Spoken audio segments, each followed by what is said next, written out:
Autobiography of a Yogi. By Paramahansa Yogananda. Chapter 21. We visit Kashmir. You are strong enough now to travel. I will accompany you to Kashmir, Sri Yukteswar informed me 2 days after my miraculous recovery from Asiatic cholera.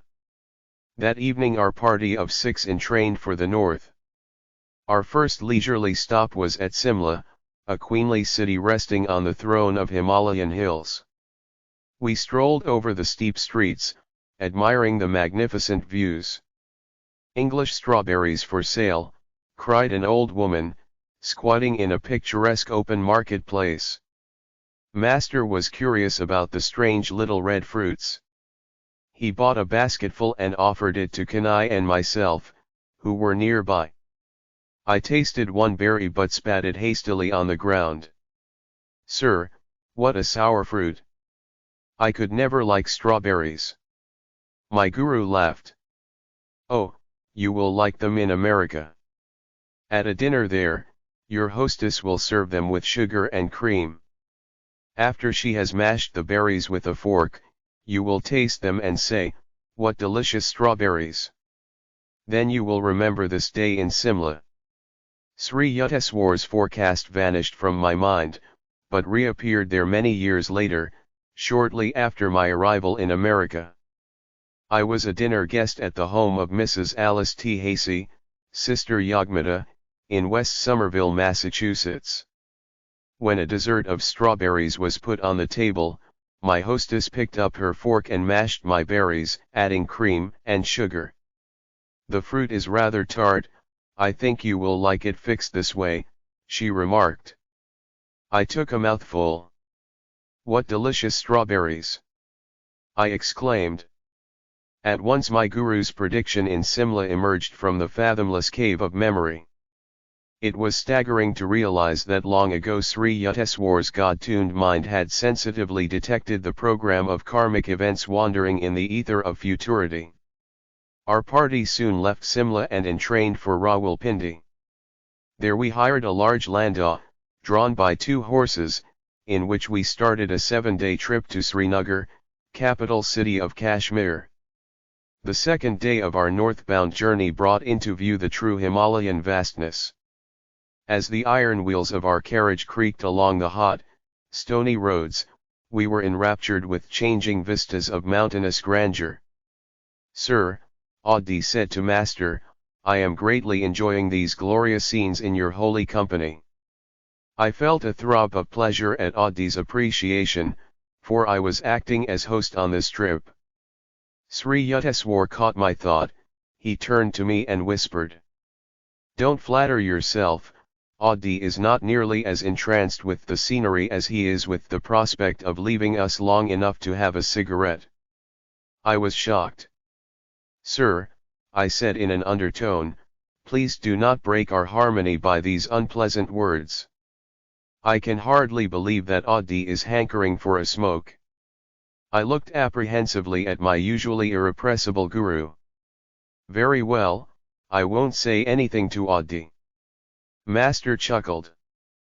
"But you will soon see, when the landau halts, that Audi is quick to seize his opportunity." The carriage arrived at a small caravanserai. As our horses were led to be watered, Audi inquired, "Sir, do you mind if I ride a while with the driver? I would like to get a little outside air." Sri Yukteswar gave permission, but remarked to me, "He wants fresh smoke and not fresh air." The landau resumed its noisy progress over the dusty roads. Master's eyes were twinkling. He instructed me, "Crane up your neck through the carriage door and see what Audi is doing with the air." I obeyed, and was astounded to observe Audi in the act of exhaling rings of cigarette smoke. My glance toward Sri Yukteswar was apologetic. "You are right, as always, sir. Audi is enjoying a puff along with a panorama." I surmised that my friend had received a gift from the cab driver. I knew Audi had not carried any cigarettes from Calcutta. We continued on the labyrinthine way, adorned by views of rivers, valleys, precipitous crags, and multitudinous mountain tiers. Every night we stopped at rustic inns, and prepared our own food. Sri Yukteswar took special care of my diet, insisting that I have lime juice at all meals. I was still weak, but daily improving, though the rattling carriage was strictly designed for discomfort. Joyous anticipations filled our hearts as we neared central Kashmir, paradise land of lotus lakes, floating gardens, gaily canopied houseboats, the many-bridged Jhelum River, and flower-strewn pastures, all ringed round by the Himalayan majesty. Our approach to Srinagar was through an avenue of tall, welcoming trees. We engaged rooms at a double-storied inn overlooking the noble hills. No running water was available, we drew our supply from a nearby well. The summer weather was ideal, with warm days and slightly cold nights. We made a pilgrimage to the ancient Srinagar temple of Swami Shankara. As I gazed upon the mountain peak hermitage, standing bold against the sky, I fell into an ecstatic trance. A vision appeared of a hilltop mansion in a distant land. The lofty Shankara ashram before me was transformed into the structure where, years later, I established the Self-Realization Fellowship headquarters in America. When I first visited Los Angeles, and saw the large building on the crest of Mount Washington, I recognized it at once from my long-past visions in Kashmir and elsewhere. A few days at Srinagar, then on to Gulmarg, mountain paths of flowers, elevated by 6,000 feet. There I had my first ride on a large horse. Rajendra mounted a small trotter, whose heart was fired with ambition for speed. We ventured onto the very steep Kilan Marg. The path led through a dense forest, abounding in tree mushrooms, where the mist-shrouded trails were often precarious. But Rajendra's little animal never permitted my oversized steed a moment's rest, even at the most perilous turns.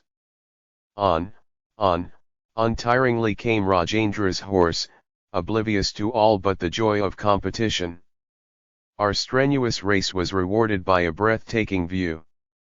For the first time in this life, I gazed in all directions at sublime snow-capped Himalayas, lying tier upon tier like silhouettes of huge polar bears.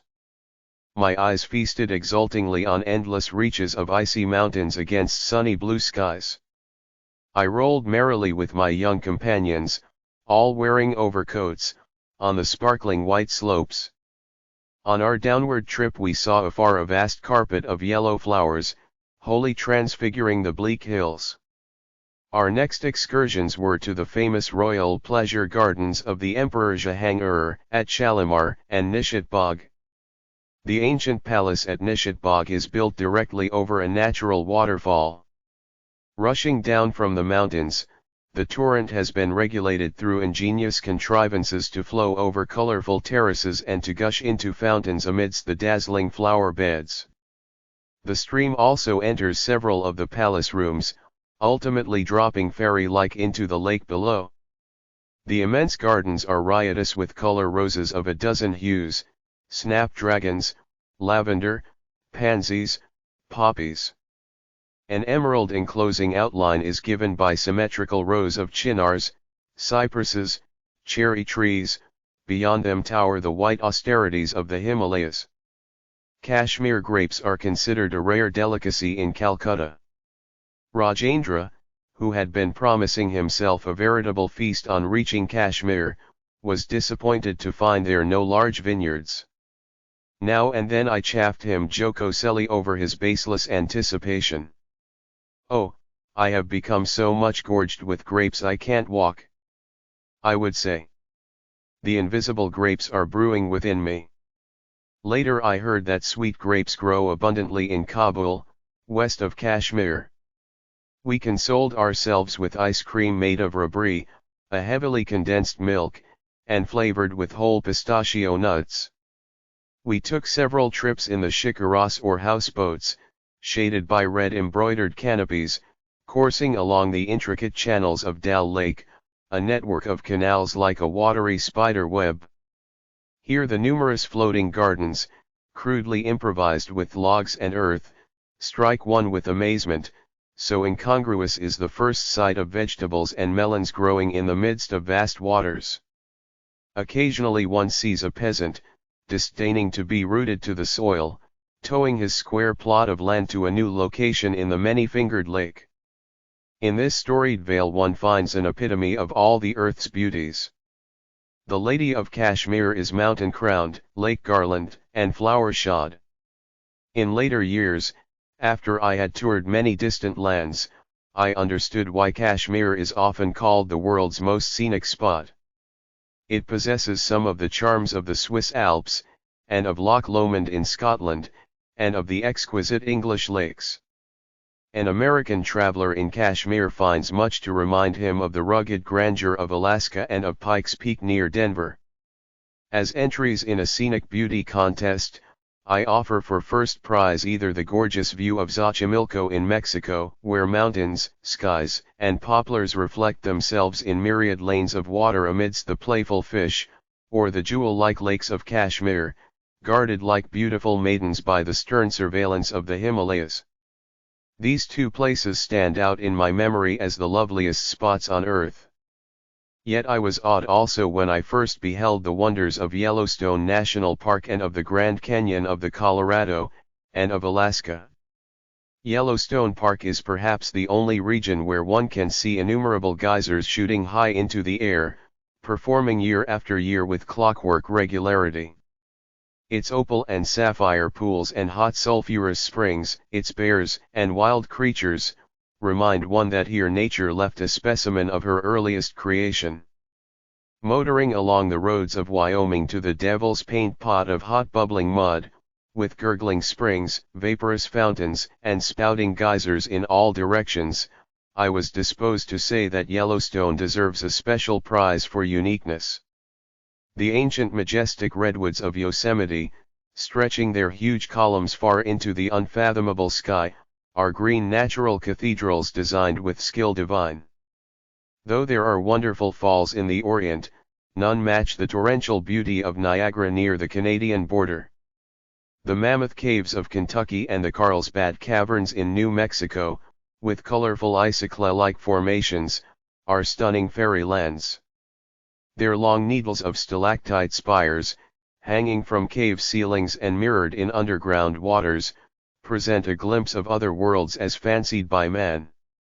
Most of the Hindus of Kashmir, world-famed for their beauty, are as white as Europeans and have similar features and bone structure. Many have blue eyes and blonde hair.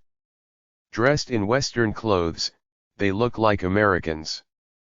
The cold Himalayas protect the Kashmiris from the sultry sun and preserve their light complexions. As one travels to the southern and tropical latitudes of India, he finds progressively that the people become darker and darker. After spending happy weeks in Kashmir, I was forced to return to Bengal for the fall term of Serampuri College. Sri Yukteswar remained in Srinagar with Kanai and Addi. Before I departed, Master hinted that his body would be subject to suffering in Kashmir. "Sir, you look a picture of health," I protested. "There is a chance that I may even leave this earth." "Guruji." I fell at his feet with an imploring gesture. "Please promise that you won't leave your body now. I am utterly unprepared to carry on without you." Sri Yukteswar was silent, but smiled at me so compassionately that I felt reassured. Reluctantly I left him. Master dangerously ill. This telegram from Addi reached me shortly after my return to Serampuri. "Sir," I wired my guru frantically, "I asked for your promise not to leave me. Please keep your body, otherwise, I also shall die. Be it as you wish." This was Sri Yukteswar's reply from Kashmir. A letter from Addi arrived in a few days, informing me that Master had recovered. On his return to Serampuri during the next fortnight, I was grieved to find my guru's body reduced to half its usual weight. Fortunately for his disciples, Sri Yukteswar burned many of their sins in the fire of his severe fever in Kashmir. The metaphysical method of physical transfer of disease is known to highly advanced yogis. A strong man can assist a weaker one by helping to carry his heavy load. A spiritual superman is able to minimize his disciples' physical or mental burdens by sharing the karma of their past actions. Just as a rich man loses some money when he pays off a large debt for his prodigal son, who is thus saved from dire consequences of his own folly, so a master willingly sacrifices a portion of his bodily wealth to lighten the misery of disciples. By a secret method, the yogi unites his mind and astral vehicle with those of a suffering individual. The disease is conveyed, wholly or in part, to the saint's body. Having harvested God on the physical field, a master no longer cares what happens to that material form. Though he may allow it to register a certain disease in order to relieve others, his mind is never affected. He considers himself fortunate in being able to render such aid. The devotee who has achieved final salvation in the Lord finds that his body has completely fulfilled its purpose. He can then use it in any way he deems fit. His work in the world is to alleviate the sorrows of mankind, whether through spiritual means or by intellectual counsel or through willpower or by the physical transfer of disease. Escaping to the superconsciousness whenever he so desires, a master can remain oblivious of physical suffering. Sometimes he chooses to bear bodily pain stoically, as an example to disciples. By putting on the ailments of others, a yogi can satisfy, for them, the karmic law of cause and effect. This law is mechanically or mathematically operative. Its workings can be scientifically manipulated by men of divine wisdom. The spiritual law does not require a master to become ill whenever he heals another person. Healings ordinarily take place through the saint's knowledge of various methods of instantaneous cure in which no hurt to the spiritual healer is involved. On rare occasions, however, a master who wishes to greatly quicken his disciples' evolution may then voluntarily work out on his own body a large measure of their undesirable karma. Jesus signified himself as a ransom for the sins of many. With his divine powers, his body could never have been subjected to death by crucifixion if he had not willingly cooperated with the subtle cosmic law of cause and effect. He thus took on himself the consequences of others' karma, especially that of his disciples. In this manner they were highly purified and made fit to receive the omnipresent consciousness which later descended on them. Only a self-realized master can transfer his life force, or convey into his own body the diseases of others. An ordinary man cannot employ this yogic method of cure, nor is it desirable that he should do so, for an unsound physical instrument is a hindrance to God meditation. The Hindu scriptures teach that the first duty of man is to keep his body in good condition, otherwise his mind is unable to remain fixed in devotional concentration. A very strong mind, however, can transcend all physical difficulties and attain to God realization. Many saints have ignored illness and succeeded in their divine quest. St. Francis of Assisi, severely afflicted with ailments, healed others, and even raised the dead. I knew an Indian saint, half of whose body was once festering with sores. His diabetic condition was so acute that under ordinary conditions he could not sit still at one time for more than 15 minutes. But his spiritual aspiration was undeterrable. Lord, he prayed, wilt thou come into my broken temple? With ceaseless command of will, the saint gradually became able to sit daily in the lotus posture for 18 continuous hours, engrossed in the ecstatic trance. And, he told me, at the end of 3 years, I found the infinite light blazing within my shattered form. Rejoicing in the joyful splendor, I forgot the body. Later I saw that it had become whole through the divine mercy. A historical healing incident concerns King Babur, 1483–1530, founder of the Mughal Empire in India. His son, Prince Humayun, was mortally ill. The father prayed with anguished determination that he receive the sickness, and that his son be spared. After all physicians had given up hope, Humayun recovered. Babur immediately fell sick and died of the same disease which had stricken his son. Humayun succeeded Babur as emperor of Hindustan. Many people imagine that every spiritual master has, or should have, the health and strength of a Sando. The assumption is unfounded. A sickly body does not indicate that a guru is not in touch with divine powers, any more than lifelong health necessarily indicates an inner illumination. The condition of the physical body, in other words, cannot rightfully be made a test of a master. His distinguishing qualifications must be sought in his own domain, the spiritual. Numerous bewildered seekers in the West erroneously think that an eloquent speaker or writer on metaphysics must be a master.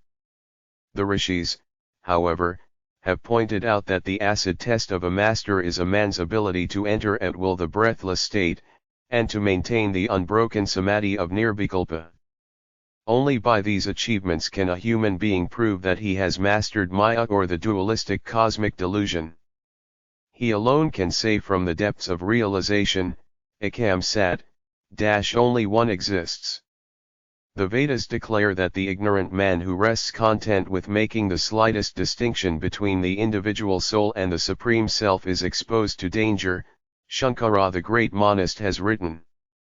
Where there is duality by virtue of ignorance, one sees all things as distinct from the self. When everything is seen as the self, then there is not even an atom other than the self. As soon as the knowledge of the reality has sprung up, there can be no fruits of past actions to be experienced, owing to the unreality of the body, in the same way as there can be no dream after waking. Only great gurus are able to assume the karma of disciples. Sri Yukteswar would not have suffered in Kashmir unless he had received permission from the spirit within him to help his disciples in that strange way. Few saints were ever more sensitively equipped with wisdom to carry out divine commands than my God-tuned master. When I ventured a few words of sympathy over his emaciated figure, my guru said gaily, "It has its good points. I am able now to get into some small ganges, undershirts, that I haven't worn in years." Listening to Master's jovial laugh, I remembered the words of St. Francis de Sales, "A saint that is sad is a sad saint."